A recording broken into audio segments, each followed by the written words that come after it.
Hello everyone, তোমরা সবাই কেমন আছো? আশা করি ভালো আছো। আমি makeup artist Rai from Sodepur. তো তোমাদেরকে মেসি হেয়ারস্টাইলটার ভিডিও দেখিয়ে বলেছিলাম এই টিউটোরিয়ালটা তাড়াতাড়ি নিয়ে আসবো। তো যেমন বলা তেমন কাজ। তো দেখতে থাকো ভিডিওটা লাস্ট অবধি। পুরো হেয়ারস্টাইলটার ভিডিওই তোমরা স্টেপ বাই স্টেপ দেখতে পাবে। প্রথমে আমি এই হেয়ারটাকে ভালো করে ব্লো ড্রায়ার করে নিয়েছি, তারপরে ক্রিম্পিং করিনি, উইদাউট ক্রিম্পিংয়ে হেয়ারস্টাইলটা হয়েছে। তো দেখতে পাচ্ছ তোমরা। তো তারপরে হেয়ারটাকে 3টে সেকশনে ভাগ করে নিয়েছি, নাম্বার 1, নাম্বার 2, নাম্বার 3 ভাগ করে নেওয়ার পর ন্যাপ এরিয়া থেকে হেয়ার নিয়ে যেটা ঘাড়ের কাছে সেই হেয়ারটাকে ভালো করে বেনুনি করে নিয়েছি। বেনুনি করে তারপরে দুটো কানের মিডিলে বেনুনিটাকে ফিক্সড করেছি খোপার মতো করে, কাটা দিয়ে শুধু। তারপরে তার উপরে দুটো এক্সটেনশন ফিক্সড করেছি। তোমরা চাইলে একটা এক্সটেনশন ইউজ করতে পারো। আমি যেহেতু একটু ভলিউমটা বেশি ক্রিয়েট করার জন্য দুটো এক্সটেনশন ইউজ করেছি। আবার তোমরা যদি মনে করো যে হেয়ারে ভালোই গ্রোথ আছে, তাহলে উইদাউট এক্সটেনশনও তোমরা হেয়ারটা করতে পারো।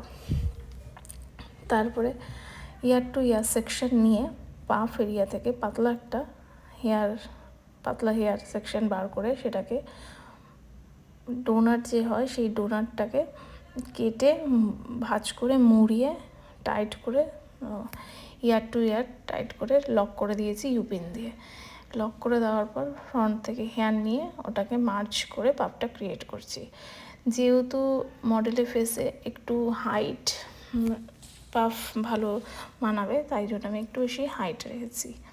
এবার তোমরা যদি চাও না একটু নামিয়ে করতে চাও, তাহলে তোমরা সেই বুঝে করতে পারো, বা হলো তোমরা এখানে ডোনাট ইউজ না করে অনলি ব্যাককম করেও করতে পারো। আমি যেহেতু ব্যাককম করাটা বেশি পছন্দ করি না, সেহেতু আমি এখানে ডোনাট ইউজ করেছি।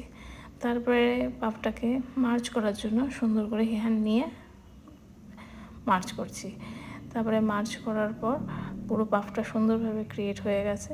ক্রিয়েট হয়ে যাওয়ার পর ফ্রন্টে যে হেয়ারটা ছিল ওই হেয়ারটাকে 3টে ভাগে ভাগ করে কাজ করেছি। আর 3টে ভাগে যে ভাগ করা হয়েছে, 3টে ভাগ থেকে আবার 3টে ভাগ করে আউট কাজ করা হয়েছে। আমি এখানে টং ইউজ করেছি 24 নম্বর টং। তোমরা যদি চাও এখানে 19 নম্বর 22 নম্বরে ইউজ করতে পারো।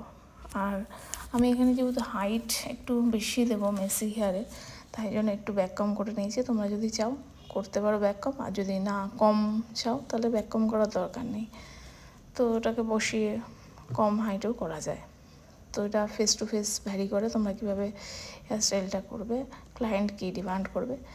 এই হেয়ারস্টাইল